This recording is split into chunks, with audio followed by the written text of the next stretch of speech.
Now these are the names of the children of Israel which came into Egypt. Every man of his household came with Jacob: Reuben and Simeon, Levi and Judah, Issachar, Zebulun and Benjamin, Dan and Naphtali, Gad and Asher. And all the souls that came out of the loins of Jacob were 70 souls, for Joseph was in Egypt already. And Joseph died, and all his brethren, and all that generation. Verse 7. And the children of Israel were fruitful and increased abundantly, and multiplied and waxed exceedingly mightily, and the land was filled with them. Now there rose up a new king over Egypt, which knew not Joseph. And he said unto the people, Behold, the people of the children of Israel are more and mightier than we. Come now, and let us deal wisely with them, lest they multiply. And it come to pass that when there falleth out any war, they join also unto our enemies and fight against us, and so get them up out of the land. Therefore they did set over them taskmasters to afflict them with their burdens. And they built for Pharaoh treasure cities, Pithom and Ramses. But the more they afflicted them, the more they multiplied and grew. And they were grieved because of the children of Israel. Verse 13, and the Egyptians made the children of Israel to serve with rigor, and they made their lives bitter with hard bondage and mortar and in brick, and all the manner of the service of the field. All their service wherein they made them serve was with rigor. And the king of Egypt spake unto the Hebrew midwives, of which the name of one was Siprah, and the name of the other Puah. And he said, When ye do the office of midwife to the Hebrew women, and see them upon the stools, if it be a son, then ye shall kill him. But if it be a daughter, then she shall live. But the midwives feared God, and did not as the king of Egypt commanded them, but saved the men children alive. And the king of Egypt called for the midwives and said unto them, Why have ye done this thing, and saved the men children alive? And the midwives said unto Pharaoh, Because the Hebrew women are not as the Egyptian women, for they are lively, and are delivered the midwives come in unto them. Therefore God dwelt well with the midwives, and the people multiplied and waxed very mighty. And it came to pass, because the midwives feared God, that he made them houses. And Pharaoh charged all his people, saying, Every son that is born ye shall cast into the river, and every daughter ye shall save alive. Exodus chapter 2. And there went a man of the house of Levi, and he took to wife a daughter of Levi.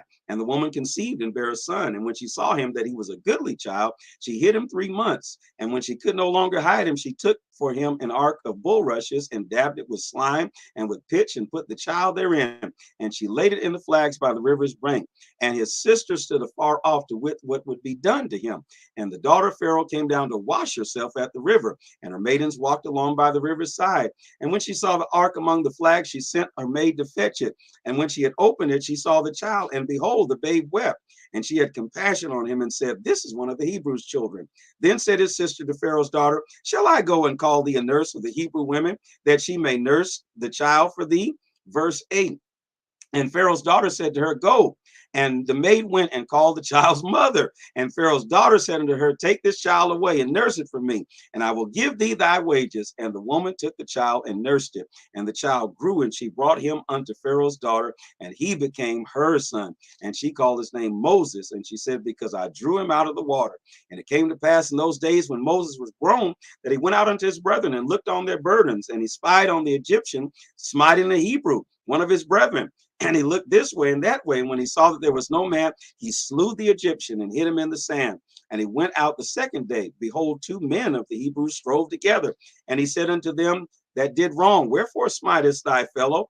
Verse 14. And he said, Who made thee a prince and judge over us? Intendest thou to kill me as thou killest the Egyptian? And Moses feared it and said, Surely this thing is known. Now when Pharaoh heard this, he sought to slay Moses. But Moses fled from the face of Pharaoh and dwelt in the land of Midian. And he sat down by a well.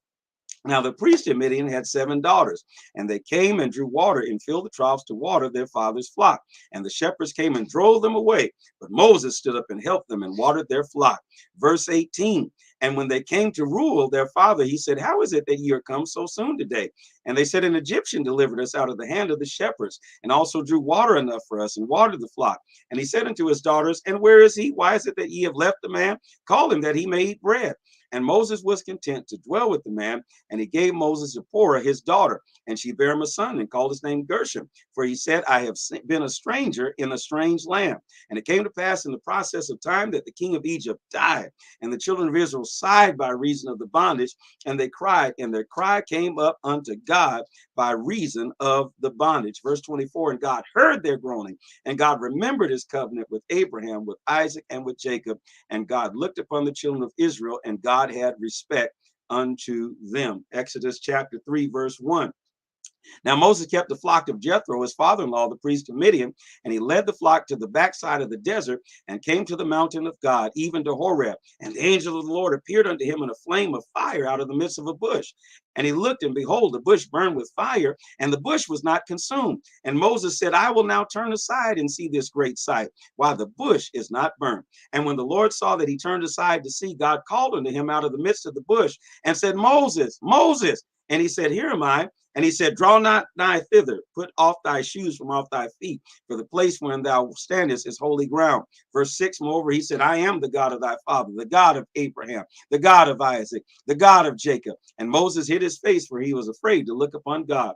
And the Lord said, I have surely seen the affliction of my people which are in Egypt, and I've heard their cry by reason of their taskmasters. For I know their sorrows, and I'm come down to deliver them out of the hand of the Egyptians, and to bring them up out of the land unto a good land, and a large, unto a land flowing with milk and honey, to the land of the Canaanites and the Hittites and the Amorites and the Perizzites and the Hivites and the Jebusites. Now therefore, behold, the cry of the children of Israel is come unto me, and I have seen the oppression wherewith the Egyptians oppressed them. Verse 10, come now therefore, and I will send thee unto Pharaoh, that thou mayst bring forth my people, the children of Israel, out of Egypt. And Moses said unto God, who am I that I should go unto Pharaoh, and that I should bring forth the children of Israel out of Egypt? And he said, certainly I will be with thee, and this shall be a token unto thee that I have sent thee. When thou hast brought out forth the people out of Egypt, ye shall serve God upon this mountain. And Moses said unto God, behold, when I come unto the children of Israel, and shall say unto them, the God of your fathers has sent me unto you, and they shall say to me, what is his name? What shall I say unto them? And God said unto Moses, I am that I am. And he said, thus shalt say to the children of Israel, I am has sent me unto you. And God said, moreover, Moses, thus thou shalt say to the children of Israel, the Lord God of your fathers, the God of Abraham, the God of Isaac, and the God of Jacob has sent me unto you, and this is my name forever, and this is my memorial unto all generations. Go and gather the elders of Israel together, and say unto them, the Lord God of your fathers, the God of Abraham, of Isaac, and of Jacob, appeared unto me, saying, I have surely visited you and seen that which is done to you in Egypt. And I have said, I will bring you up out of the affliction of Egypt into the land of the Canaanites and the Hittites and the Amorites and the Perizzites and the Hivites and the Jebusites, unto a land flowing with milk and honey. Verse 18, and they shall hearken unto thy voice, and thou shalt come, thou and the elders, unto the king of Egypt, and shall say unto him, the Lord God of the Hebrews hath met with us, and now let us go, we beseech thee, 3 days' journey into the wilderness, that we may sacrifice to the Lord our God. And I am sure that the king of Egypt will not let you go, no, not by a mighty hand. And I will stretch out my hand and smite Egypt with all my wonders, which I will do in the midst thereof. And after that he will let you go. And I will give this people favor in the sight of the Egyptians. And it shall come to pass that when ye go, ye shall not go out empty, but ye shall not go empty, but every woman shall borrow of her neighbor and of her that sojourneth in her house jewels of silver and jewels of gold and raiment, and ye shall put them upon your sons and upon your daughters, and ye shall spoil the Egyptians. Exodus chapter 4, verse 1. And Moses answered and said, but behold, they will not believe me, nor hearken unto my voice, for they shall say, the Lord hath not appeared unto thee. And the Lord said unto him, what is it in thy hand? And he said, a rod. And he said, cast it to the ground. And he cast it to the ground, and it became a serpent, and Moses fled from before it. And the Lord said unto Moses, put forth thine hand, and take it by the tail. And he put forth his hand, and caught it, and it became a rod in his hand, that they may believe that the Lord God of their fathers, the God of Abraham, the God of Isaac, and the God of Jacob, hath appeared unto thee. And the Lord said furthermore unto him, put now thy hand into thy bosom. And he put his hand into his bosom. When we took it out, behold, his hand was leprous as snow. And he said, put thine hand into thy bosom again. And he put his hand into his bosom again, and plucked it out of the bosom. And behold, it turned again as his other flesh. And it shall come to pass, if they will not believe thee, nor hearken to the voice of the first sign, they will believe the voice of the latter sign. Verse 9, and it shall come to pass that if they will not also believe these two signs, neither hearken unto thy voice, that thou shalt take water of the river and pour it upon dry land, and the water which thou takest out of the river shall become blood upon the dry land. And Moses said unto the Lord, O Lord, my Lord, I am not eloquent, neither heretofore, nor since thou hast spoken unto thy servant, but I am slow of speech and of slow tongue. And the Lord said unto him, Who hath made man's mouth? Who hath maketh the dumb, or the deaf, or the seeing, or the blind? Have not I the Lord? Now therefore go, and I will be with thy mouth, and teach thee what thou shalt say. And he said, O my Lord, ascend, I pray thee, by the hand of him whom thou wilt send. And the anger of the Lord was kindled against Moses, and he said, Is not Aaron the Levite thy brother? I know that he can speak well, and behold, he cometh forth to meet thee. And when he seeth thee, he will be glad in his heart.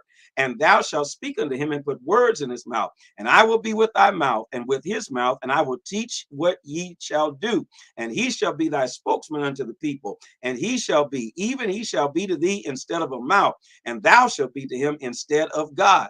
And thou shalt take this rod in thy hand, wherefore thou shalt do signs. And Moses went and returned to Jethro his father-in-law, and said unto him, Let me go, I pray thee, and return unto my brethren which are in Egypt, and see whether they are yet alive. And Jethro said to Moses, Go in peace. Verse 19, and the Lord said unto Moses in Midian, Go return into Egypt, for all the men are dead which sought thy life.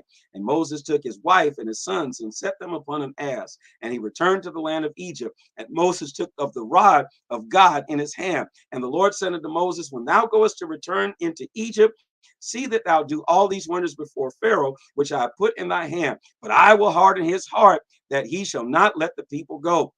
And thou shalt say unto Pharaoh, Thus saith the Lord, Israel is my son, even my firstborn. And I say unto thee, Let my son go, that he may serve me. And if thou refuse to let him go, behold, I will slay thy son, even thy firstborn.